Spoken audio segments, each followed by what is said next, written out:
Right. Good evening. Hope you're all doing well. Today we're learning Maseches, Bava Daf Samaches, and we're starting 5 lines from the bottom on Samach Zayin at Mebez, at the 2 dots. The Gemara begins at the beginning of the line, 5 lines from the bottom, and the Gemara says, Ein hagonev achar haganev mishalem tashlume kefel. Fascinating din.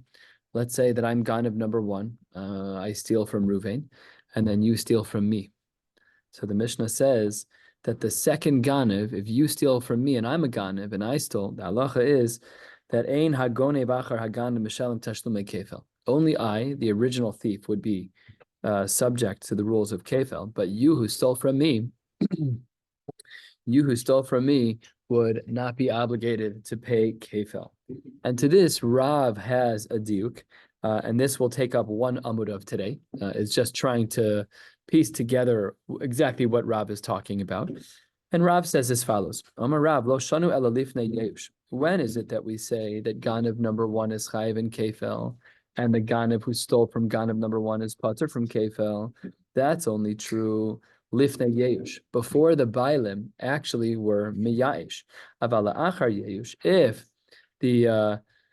if Ganev number one had the product in his hand and the bailim back at home said, "There's no way I'm getting this back," and they're miyayish, so then at that moment, kina'o ganav rishon, then the Ganev now owns the item, although of course he has to pay back in cash. The Ganev sheni mishalim tashlumin kefil the Ganev rishon. Oh, very good. So Rav teaches our Mishnah. Rav qualifies our Mishnah and says, when do we say that the second Ganev doesn't pay kefil and the first one does? That's only before Yeush. But if while the item that was stolen was in the Ganev's hands, and while it was in Ganev Rishon's hands, the Bailam were Miyayish, so now the Bailam Rishon are the owners of that item, and therefore the second Ganev, you who stole from me, and I'm the Ganev number one, you're Ganev number two, then you would be Chayiv kefil because it's La'achar Yeush. That is the Shita of Rav. And 3 lines from the bottom, the Gemara says, Omar Rav Sheshes, Amina, I say, Rav Sheshes says about Rav, Amina, Kinoim v'shachim Rav, Amar lahoshmaisa. It has to be that Rav was dozing off. We just saw this a couple of blot ago, same idea. Must be that Rav was kind of tired, woke up early. Why? Because seemingly there's a brisa that explicitly disagrees with Rav. So let's see what that brayis is. The Tanya, Amar Rabbi Akiva, Mibnei Ma'am Torah Tabachu Machar Meshalim Tashlumi Arba V'Chamisha. Why is it that the Torah says that if someone is Tabachu Machar, he had already stolen it, now he advances his crime to either Tabachu Machar, either he shechts it or he sells the animal, he has to pay Dal B'Hei. Why is that? Because it shows that he is actually rooted in his chait. Take a look at Rashi for what this sentence means. Rashi, 3 lines from the bottom. Dibur hamaskol shenishtarish, asa shirashin. He's made himself roots. Klomar nischazek bechet shekinao. He has been mechazek himself in the chet that he made an acquisition. Umahanu ma'asav, and his actions actually matter. So you shecht my animal. Now you've acquired that animal in a ma'isa, and you're not a nice person. You're mushrash. You're nishtarish bechet. So this is the brisa that Rav Shesha says is a kasha and Rav. Why?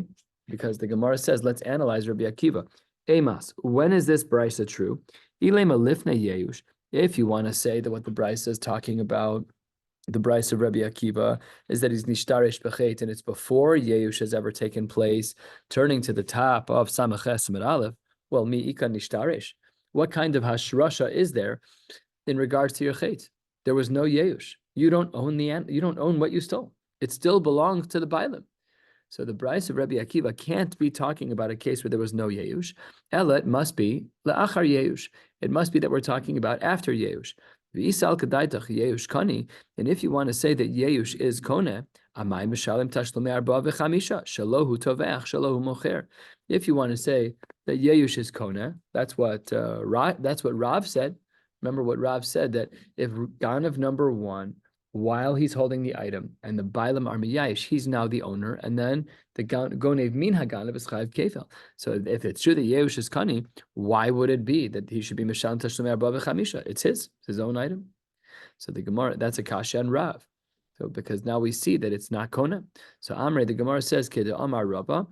Rava says, no, actually what's going on in this brisa has nothing to do with Yeush at all, but rather it's Mipnei Sheshana Bechet. Rashi says we're not talking about Yeush and we're not talking about Yeush. The brisa of Rabbi Akiva is talking about something else, which is that you've now done multiple levels of Avera. First you did Kefel, you were a Ganav and you stole, and then you were either Tabak or Machar.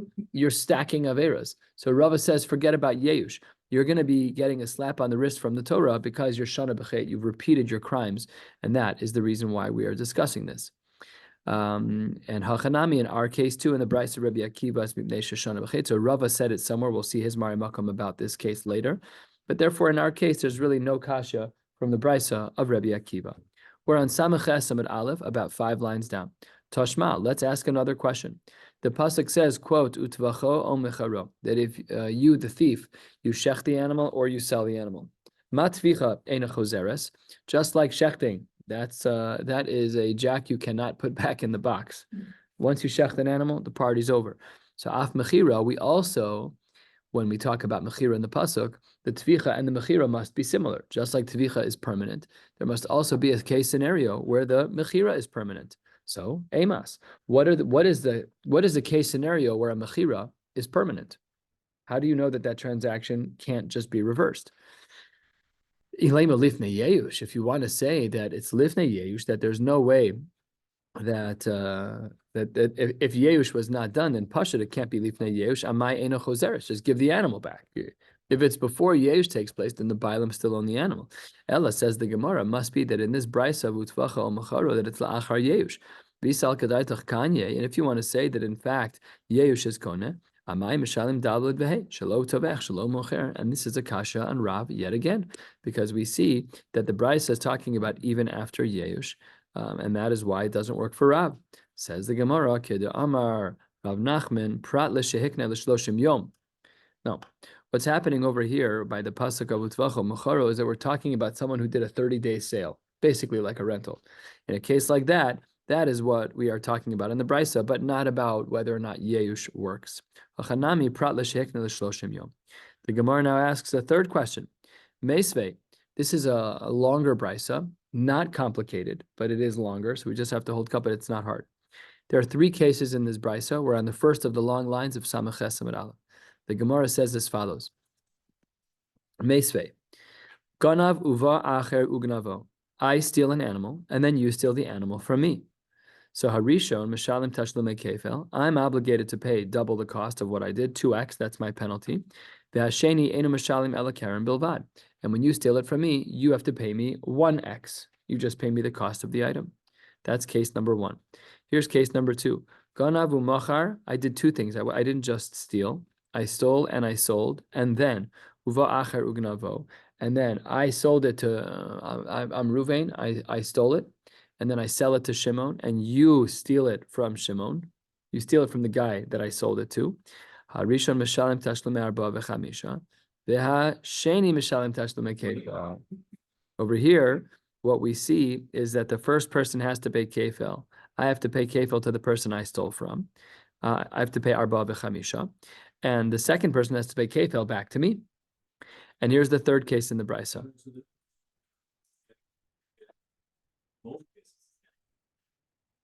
So far, in the first case, he gets Karen back, yes. In the second case, he's getting kefel, but he's spending a lot more on the front end, right? He's what? He's a thief. Yeah. But the subtext of this is, when does a kinyan actually take place? So if I do a maisa kinyan on an item and I shecht it, so now first of all, now it's my item. So the ripple effect of that is that if you then steal it from me, you're a ganav and you owe me kefel. So you're right. There's kind of like he's almost rewarded in a way, almost, and it doesn't feel good. That's my brain, chote niskar. It's true, but we can't help it. It's just a question of who owns what. So once he does the shechita, now he owns it. He did a ma'isa kinyan, and therefore he owns it. It's his. So then he collects kefa. And in the third case of the brisa, 3 lines down in the wide lines on Samaches Samad Aleph, and there are quite a few wide lines, the Gemara says, Ganav v'tavach v'uba acher ugnavo. So let's say I didn't sell it, I stole it, and then I shechted it. Now I have everything vacuum packed in my freezer, Givaldic, Romanian all the way. And then somebody comes and steals everything in my freezer. Rishon Mishalim Tashlume Dalad Behei, Ve'hasheni eino mishalem tashlumei kefil ela keren bilvad. Now we have to analyze all these cases because all of these cases, they don't really line up nicely. They all seem to have some stiras to the previous cases. Katani mia metziasa. We're going to focus in and drill down on the middle case of this brisa. The Gemara says as follows: third of the way down, quarter of the way down on Samaches and Aleph. Ganavu machar uva'acher uganavo. I steal and sell, and you steal from the purchaser to whom I sold. We had said Harishon mishalim tashlume dal behe, ve'hasheni mishalim tashlume kefel. That I, the ganav who did the mechira, I have to pay dalad or hay, and you, the one who stole from me, that once I did that act of mechira, so now the animal really is owned by me. Really, in theory, it should be that way. Let me say a little bit better. Sorry, that in this case where the rishon is mishalim tashlume dalad behe, I have to pay dalad behe because I was mocher your animal. Be'asheni, the second guy who stole from the purchase that I sold to. So I'm ganav number one, I'm Ruvain, and I sell to Shimon. And Levi steals from Shimon. Be'asheni mishalim tashlume kefel. In this case, the ganav isn't getting the kefil; it's the purchaser. Right. That's one of the reasons why these three cases don't sit nicely. But here too, the same principle applies as before. If I steal and sell to a third party who wasn't a thief, he's an innocent guy, he didn't do anything wrong. And you steal from him, he doesn't own that thing. He thinks he owns it, but he does not own that thing. And if he were to go into a bezdin, they'd say, I'm sorry, you were part of a ruse. You don't own that thing. Sorry that you were involved. But someone stole from you, and therefore you get kefil, but do you own it? So it's weird. So that's what the Gemara is asking right now. Amos, what is the status of this transaction? If you want to say that all of this took place before Yeush, Sheni amay mishalim tashlumei kefil. If no Yeush had taken place and the Bailim still have ownership over it, why is there kefil with the second guy? The original owners still own the original item. So therefore, the Gemara says, Shinui Rishus below Yeush, when you have a change of ownership, so I give it to you, and that's done below Yeush, Mi'ika Lamando Amar Dekani, nobody says that that's a transaction. So the innocent guy who's currently holding the animal, no one should pay him kefil. He doesn't own it. The original guy owns it. Why is he paying kefil? Ella, it must be pshita that it's la'achar Yeush. It must be that Yeush had already taken place. And if you want to say that Yeush does cause for the ability for the ganav to be kona the item, okay, if that's true, then amay mishalim tashlumei dalad behe monofshach, right? The reisha and the seifa of this second case don't fit. After all, didehu dezavin, he sold his own item. What does that mean? He's paying. If I'm mocher an item that I own, so what's the shaila? Then why am I paying dalad behe to that guy? He was miyayish already. So the Gemara says, V'su, and furthermore, the Katani Reisha, the case in the Reisha also doesn't work well with this discussion. Gonavuva acher ugnavo. I steal, and then you steal from me. We had said in the Reisha of the Brisa, on the first of the long lines, that Rishon Mishalim Tashlume Kefil Vasheni and Mishalim Ela Keren. That I owe Kefil because I'm a Ganav. You stole from me, you're a Ganav too, you're an idiot. You're a jerk, actually, but you're not Chayiv Kefil because I was Chayiv Kefil. Michti, let's analyze. La'achar Yeush kaiminon. We already established that this case was la'achar Yeush. V'isal kadaitach Yeush kona. And if you want to say that Yeush is kona, same question as before. Sheni amay mashalem Sheni amay eno mashalem ela keren. Why is this guy only paying keren? If I, as ganav number one, am dealing with a case of la'achar Yeush, then I now own this animal. And if I own this animal, why are you paying keren? You stole from me, and I own it. So this whole Mishnah is Miraf Sinigra. The whole Mishnah is really very, very difficult. It sounds simple on its face, but it's actually not. And the Gemara responds halfway down with just a very short line. It must be this, Elalav. Shma mina that Yeush is lo kani v'kasha l'Rab. One way or the other, whichever part of the Mishnah, we're not done analyzing this brisa, whichever part of the brisa we're analyzing, the problem is that it seems that according to Rab, that this brisa doesn't work because it seems that Yeush is not kona. Amar Rava says v'tizbara. Is your answer logical to assume that Yeush is lo kani? Ha mitaretztahi. You think that this brisa is all worked out and all perfect and all smooth? This brisa is difficult. The three pieces don't fit together. Ela dekatani seifa. What about the end of the brisa? What does the end of the brisa say? The end of the brisa said, "Ganav v'tabach." If I steal an animal and shecht it, uva'acher ugnavo, and you come over and take my packaged Romanian from the cow I just shechted that I stole from another guy, we said, "Rishon mishalim tashlumei arba v'chamisha v'sheni enu mishalim ela keren." I, who stole and shechted, I have to pay 4 or 5, and the guy who stole from me doesn't have to pay anything more than keren. Ask the Gemara, Mi ika lamanda amar shinui maisa lo kani? Could there be a case scenario where I don't make ownership by shechting an animal? Meaning, why doesn't the second guy have to pay me serious money when he steals from me? The shechita that I did made the animal mine.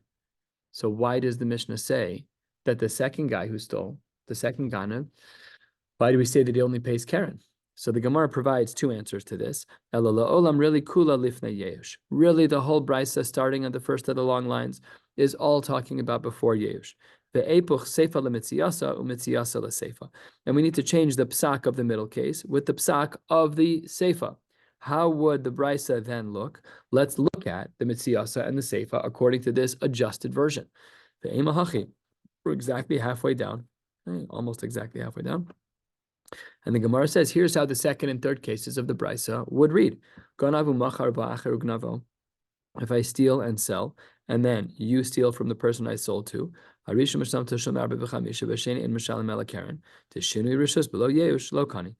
why this is the case is because it's shinui rishus, granted, you took it out of that guy's hands, but your shinui rishus, Mr. Second Ganev, was irrelevant because shinui rishus without yeush doesn't work.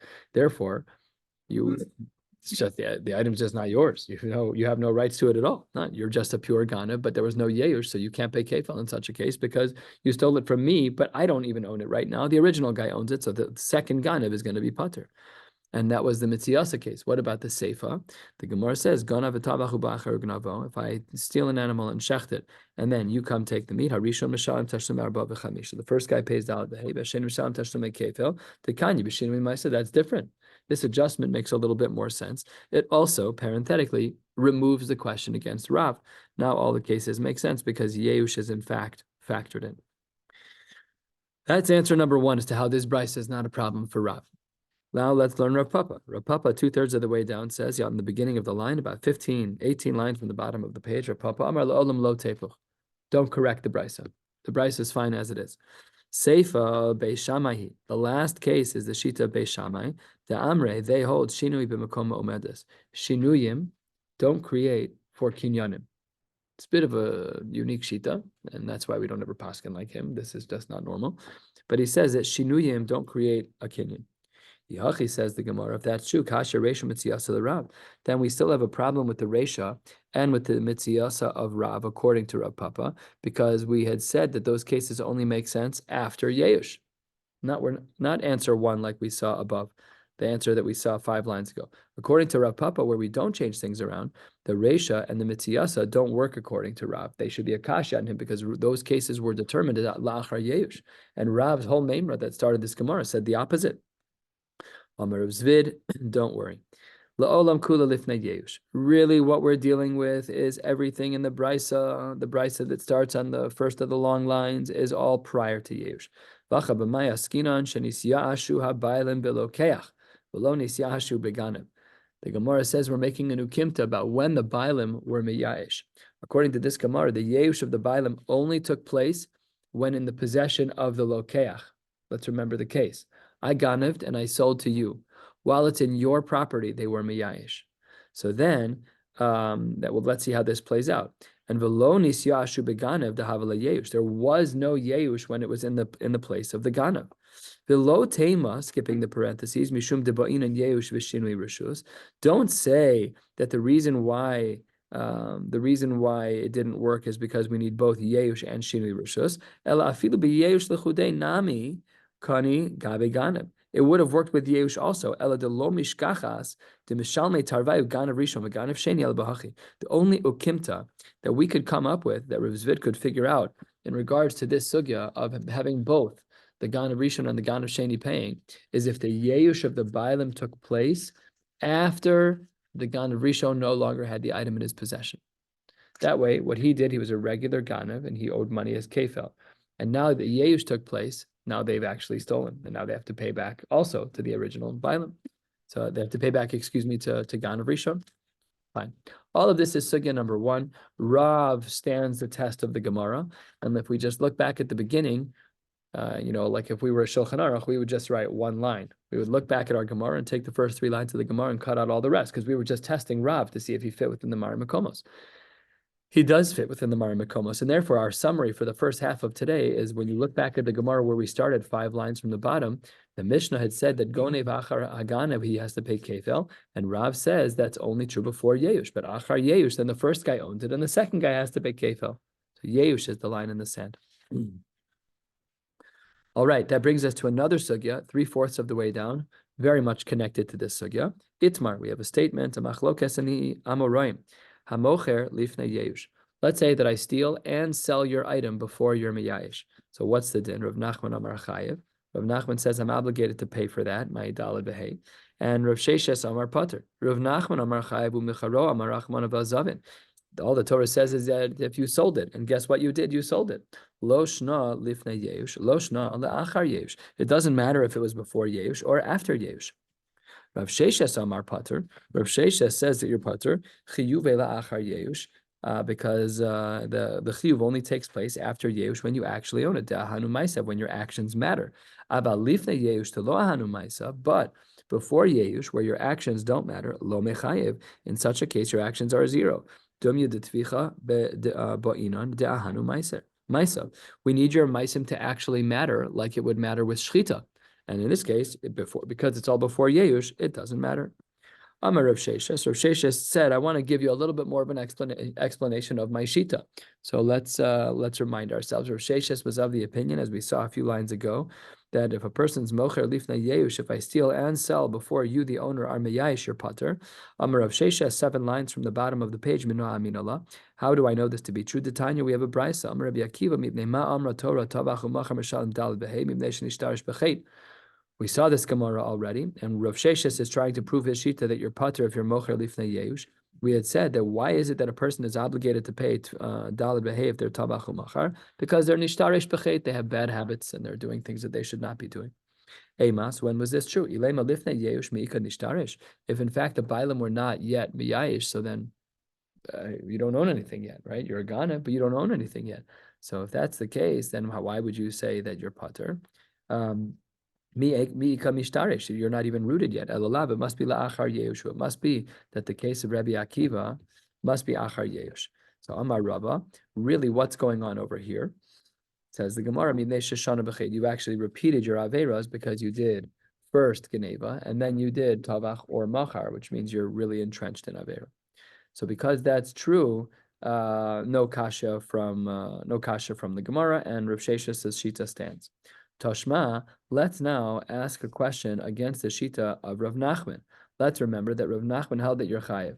If I sell your item before Yeush takes place, I'm chayiv kefel. I'm actually chayiv arba b'chamisha. So Toshma, it says with v'chol. The pasuk says that if a man shechts or if a man sells your stolen item, we already gave this example above that when we say that the mechira and the tvicha have to be the same, and just like the tvicha is irreversible, then the mechira also has to be irreversible. But emas, what's the case of this brisa? If in fact it's before Yeush takes place, why can't it be given back at the end of the day?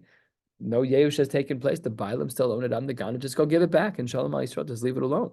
Ella, it must be that this brisa is la'achar Yeush, shma mina chiyuv la'achar Yeush. There we see that there is a chiyuv la'achar Yeush, and this is a kasha to Rav Nachman.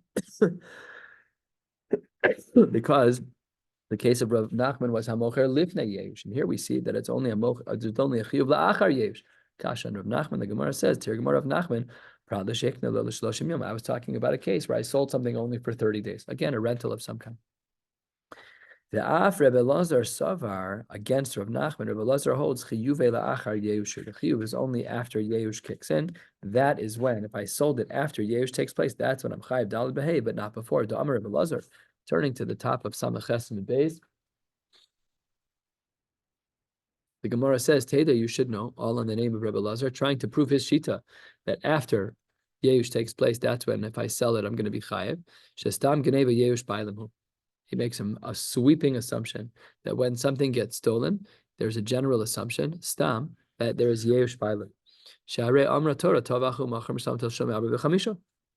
The Torah doesn't say only if there's Yeush. The Torah just says tavachu machar, that you're chayiv. B'dilma lo ayayish, says the Gemara. Yeah, but maybe he wasn't miyayish. Maybe it was an heirloom. Maybe it was an expensive piece of jewelry. So if that's true, you're gonna look high and low for it. You'll put up Hashavas Aveda signs. You'll work hard. That you're not miyash. Says the Gemara, maybe the guy wasn't miyash. Elulav, it must be mishum de amrin and stam geneva yeush baimu. It must be that because the Torah doesn't distinguish between yeush and not yeush, it must therefore be that stam geneva really is yeush bailim. The Gemara says, vidilma. Vidilma afal gab delo ayayish. Maybe what the Gemara means to say is that no, you're chayiv even though you weren't miyayish. Amri, the Gemara says lo salka daitach. You should not make such an assertion. Dumya de tficha. It should be that it's dumya de tficha. It should be similar to shchita. Matficha da'ahanu maisav af mechir da'ahanu maisav. We're only talking about a case where your actions are actually meaningful. The Gemara says, "V'ilifne yeush mayahanu," but there's nothing meaningful before yeush. You can always give the item back. Says the Gemara, "V'dilma perhaps to shamine le'ayayish." Maybe I heard a rumor that the guy was miyayish. Maybe that's what the brisa means. Amri, they said, "Lo sal kadaitach." You should make no such assertions. Dumya detficha matficha le'altar af mechir le'altar. All of this happens immediately, and this is basically a long way to say that Rebbe Lazar is of the opinion that yeush after yeush. That when Mechira takes place after Yeush, that's when you're Chayev Daled Behei, but not before. Amar le Rav Yochanan, Geneva benefesh tochiach. He says if a person kidnaps someone, that is tochiach she'ein Yeush, but nobody ever gives up when they're hostages. Nobody does that. She'ein Yeush bailim v'chayev. And there we see that there is a chiyuv. So the Gemara kind of leaves this question open over here. We don't really dig into it much more, but we do make a diuk on the shita of Rav Yochanan. Ichlal, the Gemara says, we're about a quarter of the way down. We'll be going up to the two dots on the top of Samach Tes Amud Aleph, 3 lines down. That's where we're going to stop tonight. And it says the Gemara, Michlal, what can we infer from this shita of Rav Yochanan, the sub Rav Yochanan, Lifne Yeush Chayev? He said that after Yeush, he says She'ein Yeush Bailam V'Chayev, that Lifne Yeush, you're going to have a chiyuv already. But La'achar Yeush Mai. So what would happen after Yeush? Let's say that's when you were to do the Mechira, Rav Yochanan Amar Chayev, Reish Lakish Amar Pater. So we're seeing a very similar machlokas again, like we saw on the bottom of the previous page between the various Amoraim over there. Here we seem to have a very similar one between Rav Yochanan and Reish Lakish. Rav Yochanan Amar Chayev Chiyuve Bein Lifnei Yeush Bein La'achar Yeush. Yeush doesn't matter. You're Chayev to pay Daled Behei. That was similar to what the pasuk said, Tabachu Machar, with no distinctions. Reish Lakish Amar Pater Chiyuve Lifnei Yeush Ba'La'achar Yeush Kana V'Shelo Tavech V'Shelo Mocher. Reish Lakish says there is a line in the sand, and the line in the sand is Yeush. Prior to that, you can always give it back. After that, then you're going to be Chayev. So it's fair. Rav Yochanan the Reish Lakish. Rav Yochanan says, I don't understand your shita, Reish Lakish. How can you say that Yeush is the line in the sand? Halfway down on Samach and Bez, the Gemara says, Ganav Hikdish V'Achar Kach Tavach. That if I steal your item, and then I makdish it, and then afterwards I shecht it, Mishalim Tashlumei Kefel, I only have to pay Kefel. Let's look back at the case to get it clear. First Ganav, then Hikdish, then Tavach. Ganav, and then I makdish it, and once I makdish it, then it's not mine anymore. It's hektish. And then I'm Tavach. I was not Toveach, my animal. I was Toveach Hektish's animal, but that's not Shorei Ehu, that's Shor Shal Hektish. So we have a preclusion that we learned earlier in this Masechta, that if you are, what? It's a separate child, but it's not Kefil. Yeah, maybe. I don't know. We'd have to look at that through the, I'm sure the Rishonim would make comments like that, but I didn't see that. But here we're just talking about the Geneva, which was prior to being Makdish, and then separately, after after the Hektish, you did the Tvicha. So says the Gemara, Emas, what's the case of this of Gana v'Hikdish v'Achar Kach Tavach? Ilema lifnei Yeush mikadosh. If the Bailim have not been miyayish, you can't be makdish my animal. If you steal my animal and I'm not miyayish, you have no right to be makdish my animal. That's not even an option. Elamai, it must be the other way. So why can't it be that it's kadosh? Because ish ki yakdish as beso kodesh amarachmana ma beso shelo af kol shelo. The only people who can be makdish your items are you.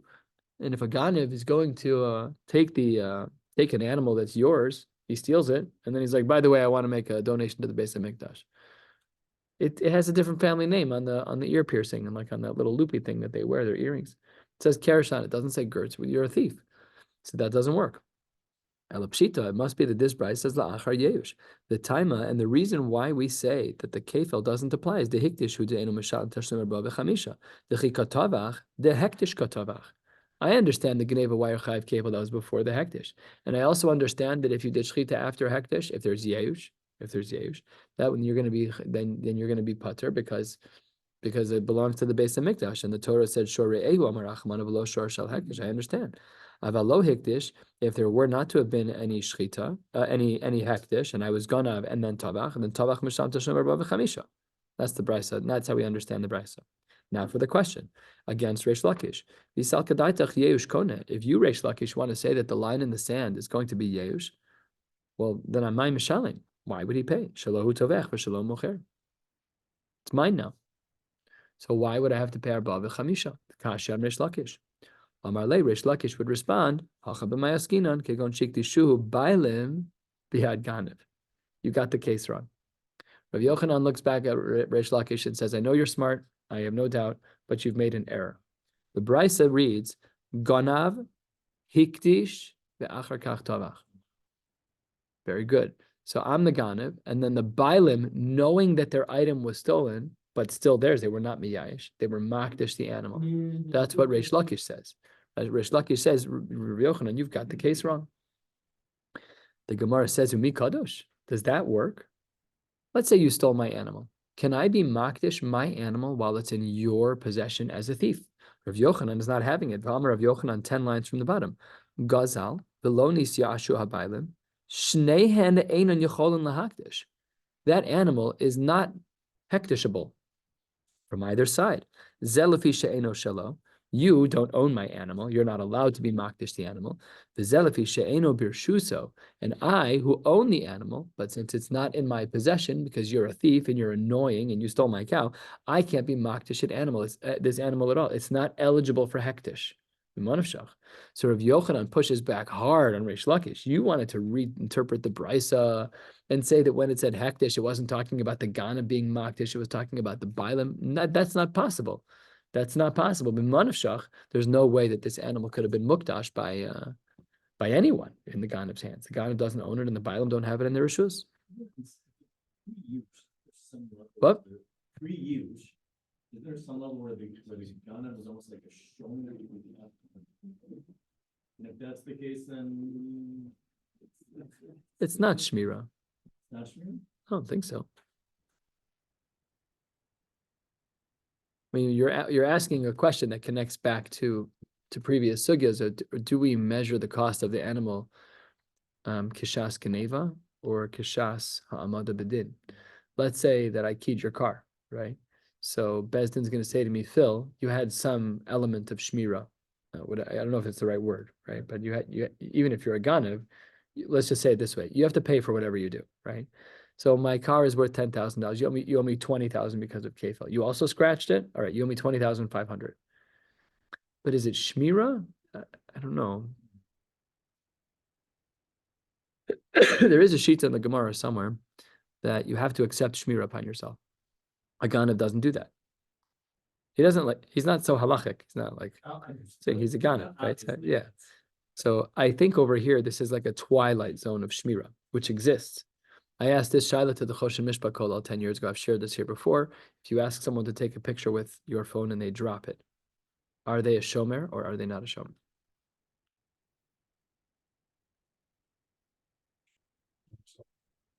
I'm not a shomer sachar. So Rabbi Cohn and the rest of the members of the Choshen Mishpah Kollel said there's no shmir. They're not shomer. They never accepted shmir upon themselves. It was a simple transaction of take my camera. I trust you enough not to drop it. That's basically what's happening without the words, right? I trust you enough not to drop it. And they're 100% putter for damages. They're not even shomer. They have no chiv to pay. But one of the posts came there, I think he quoted the Sefer Pischei Choshen and said, the lifnim mishura sadin, the person who dropped it should pay for the phone. But Ladina, what? Otherwise he's off. He is off the hook. Halachically, he's off the hook. But Midas Chasidus, I think the language was something like that, some kind of like way above and beyond kind of language. Okay, so says the Gemara, Kasha back on Reish Lakish. How can you say that you're going to retouch the brisa to say that the hektish was being done by the Bailam? That doesn't work. Amre, the Gemara says, well, there is a shita that it does work. Hu de Amar Kitznuin. Ditznan, we have a Mishnah. This Mishnah can be found in Maseches Meiser Sheni. This is a harder Mishnah, which we're not going to really learn now. We're going to learn it on the surface because Marav is beckoning us. Hatznuin manichin esamos v'omrim kol anilkad. Again, I'm not going to go into detail here, but just like by Meiser Sheni, you're allowed to say that that coin over there can accept the Kedusha for other items that are not present, just like you can be Makdish things from a distance. The same thing is true over here. So why can't, Rish Lakish says, I have a Mari Makom, I have the Tznuin from the Mishnah Maseches Meiser Sheni to say that, and therefore I can learn the Mishnah that way, where I'm being Makdish, where the Bailim, are being Makdish while my animal's in the hands of the Bailim, just like what happened in Maseches Meiser Sheni. The Gemara says, wait 1 second. V'harei chazara keren lebailim. The Gemara says that we should only then have, what does it say? Oh, the Gemara says that basically in a case like this, we're basically just giving the animal back to the bailim. So therefore, the Gemara says, Kshamad Bedin. We're dealing with a case where a psak already took place. You're right that before a Hamad Bedin, you can give the animal back. Heichidami, says the Gemara, what's the case? Ida Amre, if Bezdin told the guy, the person who has taken the item, say Tain Lo, I've caught you, you are fully obligated by Bezdin to give back this animal. My area hikdish. Who cares about hektish? Afidu lo hektish nami lo l'chai be'damarabat say Tain Lo tabachu machar pater. That in a case like that, if a Bezdin says, say Tain Lo, if Bezdin says to a ganav, you must give back this item, and after that moment he does tabachu machar, then he's pater in that case. Because my taima came into paskul milsa v'tabachu machar. Once Bezdin says that say Tainlo, and after that moment he's tabachu machar, he's now a gazlan because he's brazen. Fascinating. And turning to the top of Samach Tes Samar Aleph as we come to a close, but what if the language of Bezdin was weaker? Not go give them money, but I'm just telling you, halacha l'maisa chayiv atali Tainlo. They wrote down in the ledger that Karesh is obligated to pay so-and-so 300. Doesn't say write a check right now. I'll send you a bill. It's a lower level of obligation. There, after that, if after that sentence of chayiv atalitelo, then tavachu machar, then mishalim tashtem arba v'chamisha. My time, because kevan delo paska milsa, since there wasn't the explicit language of say tainlo, but rather only the lighter language of chayiv, then akati ganav, who is still in the category of ganav, and therefore he should be obligated to pay dalad v'hei in such a case. Says the Gemara, lo tzricha, what's going on in this case? To amar le chayiv ata litain lo. A little bit of a different Gemara, and that was a case where he was makdish the animal and was therefore pater. If he's chayav atalitain lo and then makdish, so that was not right, and he would be pater. We're going to stop right here at the 2 dots. I have no idea what will be happening tomorrow, other than at some point, please God, during the day, I will record a shiur. I hope it will be in the morning hours in an Uber somewhere in New York. Wishing you all a beautiful night.